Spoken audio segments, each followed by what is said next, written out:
Nii, tere!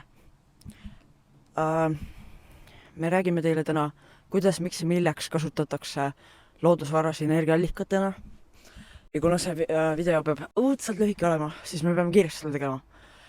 Ja paari teemat, näiteks tuumaenergia, me ei saanud lihtsalt sisse nagu mahutada, kuna lihtsalt aeg sai otsa. Aga me panime paar teemat juurde, näiteks nagu lainenergia ja loodete energia. Võib-olla teate, võib-olla ei tea.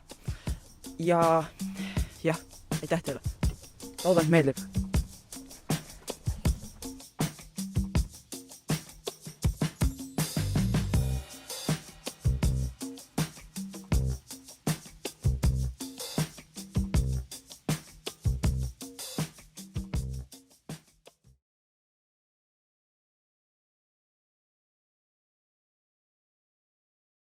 Tuulest energia tootmiseks kasutatakse tuuleturbiine, mis koosnevad tiibadest, rootorist, mis on see pallikujuline asi keskel, elektroonikaseadmetest, käigukastist ja generaatorist, mille ringkäimise tulemusest tekib elektrivool.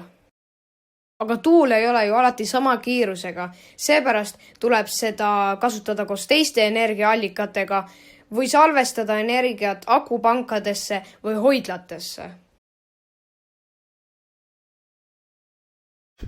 Okei, ma räägin teile lainete ja loodete energiast täna. Me pole neid õppinud veel, aga ma võin räägida. No, võib-olla loodet oleme, aga lainete energiat ma pole. Aga ma proovin siis seletada natukene seda lainete energiat praegu. Et lainete energia tuleb sellest, kui lained on stabiilsed mingis kohas, näiteks rannikul või lihtsalt kuskil merel, on stabiilselt ja nagu neid laineid on, need on tugevad stabiilsed lained, on ju. Ja siis, kuidas öelda, et tänu sellele on rannikul mingid turbiinid, ei, mitte turbiinid, see on loodetes, selle ma räägin natukene pärastpoole. Seal on niisugused mingid laine-tuulegeneraatorid on rannikul ja veel niisuguseid seadmeid, mingid erilised uued. Ja nemad tekitavad lainetest energiat ja see energia on taastuv ja keskkonnasõbralik energiaallika viis, kuidas teenida. Ja see on hea ranniku kohtades, et see saabki selle koha energia kõik ära toota. Ja nüüd ma hakkan teile räägima loodete energiast, mis siis tekib möönadest ja tõusudest merel. Ja kui need tõusud ja möönad on stabiilselt nagu mitu korda juhtub vähemalt päevas, siis seda energiat saab tänu turbiinidele ja tuuleturbiinidele muuta elektrienergiaks, mida saab kasutada ja siis see tuleb kõik tõusudest ja möönadest ja see on ka hea energia ja taastuv energia ja niimoodi ongi. See on, kuidas ma rääkisin lainete ja loodete energiast.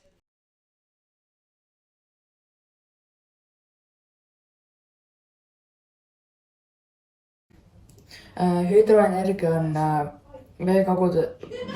vee liikumisest saadud energia, mis tuleb hüdroelektrijaamadest.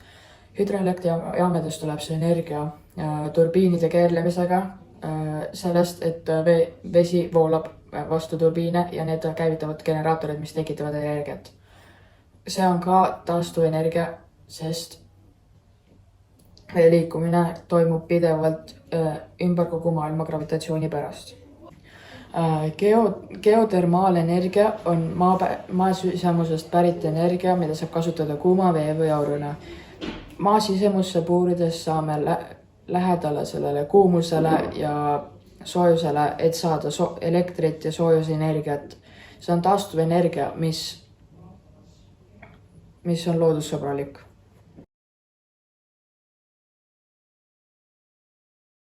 Päikesepaneelid muudavad päikesevalguse elektrienergiaks. Kui päikesevalgus langeb päikesepaneelidele, imenduvad fonotonid päikesepaneelidesse, seejärel vabastavad päikesepaneelid elektronid, mis liiguvad elektrivälja kaudu, et toota elektrit. Saate aru, kui palav mul on? Päikesepaneelidest tulev energia on alalisvool ja terve energiavõrgustik kasutab vahelduv voolu. Siis peab kasutama sihukest seadet nagu inverter. Ja sellest räägib teile Janek Trumsi ehk Oliveri isa. Et see seade on inverter ja seda on vaja selleks, et siis kuna päikesepaneelidest toodetud energia on alalisvool. Alalisvool tähendab seda, et ta on nagu pidev elektrivool, aga kogu elektrivõrk, mis majadeni jõuab või kodudeni jõuab, on vahelduv vooluvõrk. Ehk siis see inverter teeb alalisvoolust vahelduv voolu, et seda oleks võimalik siis elektrivõrku otse suunata, et see on selleks vajalik.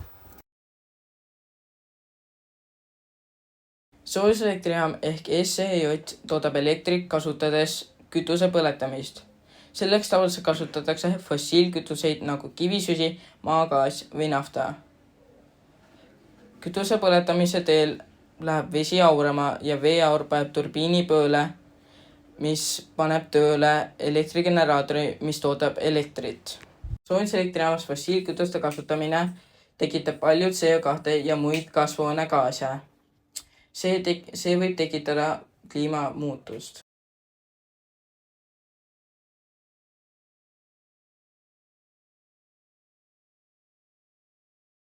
Oleme Utilitise Mustamäe koostootmisjaamas. Et antud jaam kasutab kütusena raiejäätmeid ja metsatööstusjäätmeid. Et selle abil toodetakse elektrienergiat ja kaugküttele soojusenergiat. Nüüd oleme jõudnud kappeliseadme juurde, ehk siis kaplas toimub hapniku põlemine. Koldes on temperatuur ligi 1000 kraadi.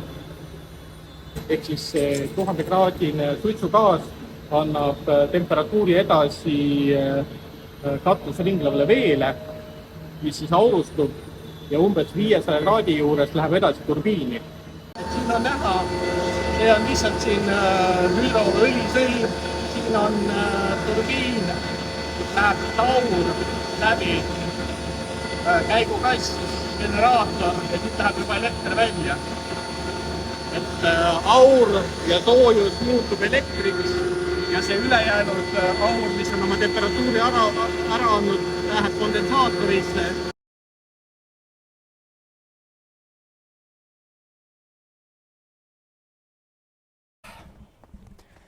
Nii. Ma loodan teile meeldis see video, saite kõigest aru. Kell on hetkel 12, kui ma filmin seda. Uus on umbes 4 kraadi ja ma jäätan praegu. Aga selle video sõnum oli, et hetkesed elektrijaamad ja viisid, kuidas loodusvaradega energiaallikaid, elektrit üldse saada, on väga halvad. Suurem osa neist. Soojuselektrijaamad, siuksed asjad, ma usun, te teate ise ka. Aga jah, aitäh teile. Loodan, et meeldis.